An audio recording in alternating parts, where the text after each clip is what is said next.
Hey everybody, it's Rochelle. I'm just checking in with this final week. Congratulations, we're making it to the end of the year.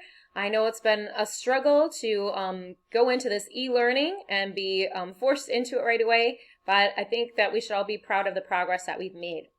As we go into next year, and to the end of this year, they're asking us to do a return to learn plan. So if you go into your email, for teacher expectations from Dr. Kabilski from weeks 10 through 11, it's going to have a couple things in there.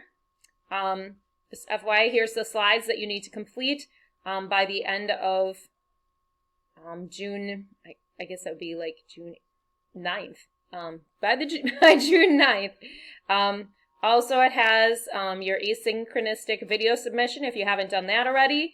And the TLCS end of year survey. If for all of your innovators, this is a place where you can go in and actually that's this one here, TLCS Teacher Leader Review Survey. That's for all of your TLCS innovators, and you all have multiples. Your building ones, your content innovator ones like me, and also tech innovators as well. So don't forget to give your feedback for that. But today I wanted to talk mostly about this pre-assessment guidance. They have asked for us to do this. This is part of that return to learn plan. If you're like, why are we doing this? It is because it is a requirement from the state. So this action is an item from the state requirement return to learn plan on how to successfully return to learning. And their suggestion and mandate, I guess, would be to pre-assess them and then start teaching from where they have left off.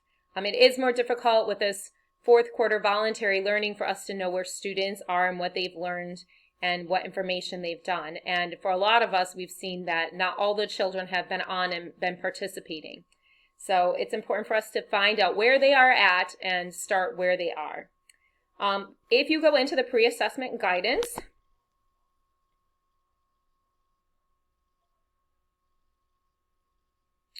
what they're trying to do is create a district-wide pre-assessment database.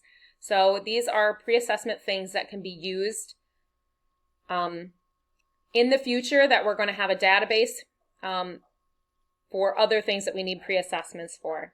When I talked to people this morning, they said, don't take this so seriously that all has to be handwritten questions and lengthy.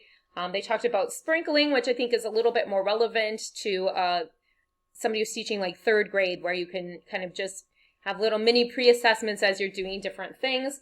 It's a little more difficult if you're in a 2-day, 3-day, or 4-day rotation to be able to sprinkle some of that information in. Might work really well though for our secondary areas where you don't have to do all the pre-assessments all in one day. You could do a pre-assessment on solfege one day and a pre-assessment on rhythm in a different day. So you could split that out if you were doing secondary. They also talked about how it can be flexible. It doesn't have to look like a typical assessment. We don't have to have everything paper and pencil for these pre-assessment database. It can be something like a Kahoot. It can be fun. It could be something like that. Even as I thought about like elementary, kindergarten, and first grade, it can be observations, and that could actually be for any grade level, but I was thinking about, doing a steady beat. I would not give them a paper pencil test to tell if they can do a steady beat. It would be a teacher observation. A really, really helpful tool, if you're doing an observation type assessment, might be a Flipgrid.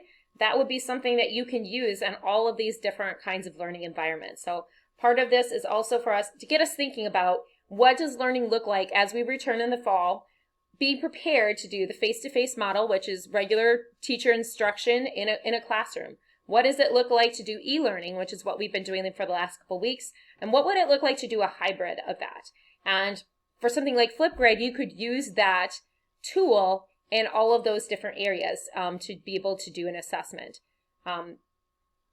You could use that even in your face-to-face, right? They could do that. You could tell them what you wanted them to work on. They could submit their Flipgrid, and you could still evaluate on your own time, where you're not trying to do it in the middle of a class. It could be done in a hybrid. It could definitely be done in e-learning, where you don't have face-to-face contact with students. So these are just a couple ideas. I wanted to talk a little bit about going into the fall and thinking about standards-based learning. As we go back, if we do go into this e-learning or a hybrid or face-to-face, our ideas that we're assessing on should be based on standards that we're working on in class. So always have access to that S-bar and going in seeing what is it that we're supposed to be teaching at each grade level, what does that report card language look like. Those are the things that we should be hitting, regardless of the way that we're teaching students. And what does that look like? In the elementary level, it's a little more based by grade, but as you get into the intermediate and high school, it might look different. One of the problems that we've had with some of our mega classrooms this year, going into especially intermediate, but maybe into high school also, is that all the kids are not at the same level.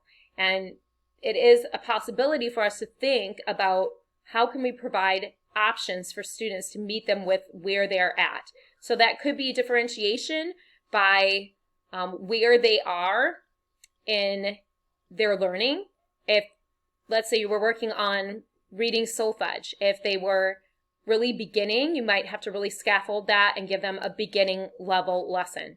If they had had a little bit of practice but still needed quite a bit of guidance, there might be an intermediate option. If they were more advanced, you could give them more advanced options where they were working more independently. With that same thing, you could also do it by student interest if it worked with your standards.